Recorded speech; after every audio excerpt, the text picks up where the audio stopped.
আজকে আলু লোডিং হচ্ছে মাসাপাড়া বীরভূম থেকে। তো নতুন হাট থেকে ওই 5 কিলোমিটার মতো দূরে তোমরা দেখতে পাচ্ছ এই আলুগুলো এখন 300 টাকা প্যাকেট চলছে, নতুন আলু পাইকারি রেট। এই মালটা যাবে আমাদের মুর্শিদাবাদের ভগবান গোলা। তো 50 টাকা প্যাকেটে ভাড়া। তো এখান থেকে লোডিং করছি, আর এক জায়গায় গিয়ে লোডিং হবে। এখানে মাত্র 55টা মাল উঠবে। তো এখান থেকে আরও যেতে হবে 10-15 কিলোমিটার রাস্তা, ওই বোলপুরের কাছাকাছি গিয়ে লোডিং হবে। তো আমি নিয়ে এসেছিলাম কালকে আমাদের বহরমপুর নতুন বাজার থেকে পেঁয়াজ লোড করে কাটোয়া। তো কাটোয়ায় খালি করে এখান থেকে আবার ডাউনে লোড করে নিয়ে যাচ্ছি এই মালটা। তো ডাকবাংলা থেকে আমাদের আলু হচ্ছিল, তো অনেকটাই দিন হলো, তারপরে নতুন বাজারের এই দিক থেকে হচ্ছে। দেখতে পাচ্ছ বন্ধু তোমরা আলুর সাইজ বাম্পার সাইজ একদম। তো মুর্শিদাবাদের লোকে খাবে। আর আলু তো আমাদের মুর্শিদাবাদের দাম আরও বেশি। এখানকার আলু শেষ হওয়ার পরে আবার চালু হয়ে যাবে গাজলের আলু।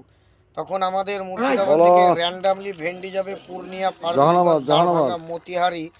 তখন ভেন্ডি নিয়ে গিয়ে আসার সময় ডাউনে আবার গাজল থেকে আলু লোড করে নিয়ে আসবে 7 টনের গাড়িগুলোতে। আবার গরম পড়ে গেলে তরমুজ হবে বড় ব্রিজ থেকে সুপলের কাছে আশেপাশে লোড হয় সব।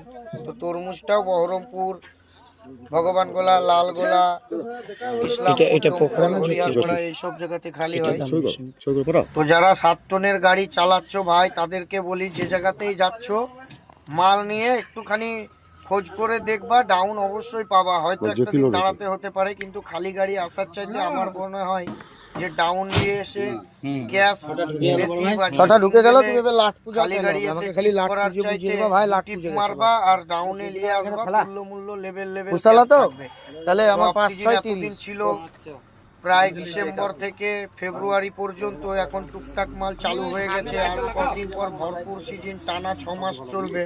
আর যারা নতুন গাড়ি কিনবো ভাবছো তাদেরকে বলি গাড়ি সব সময় হুলির পরে নিবা, গরম পড়ে যাবে, তাহলে গাড়ি বসে থাকবে না। সিজনের মুখে গাড়ি তুলালে র্যান্ডামলি ইএমআই এর পয়সা উঠে যাবে, লাইন ঘাটও পেয়ে যাবে।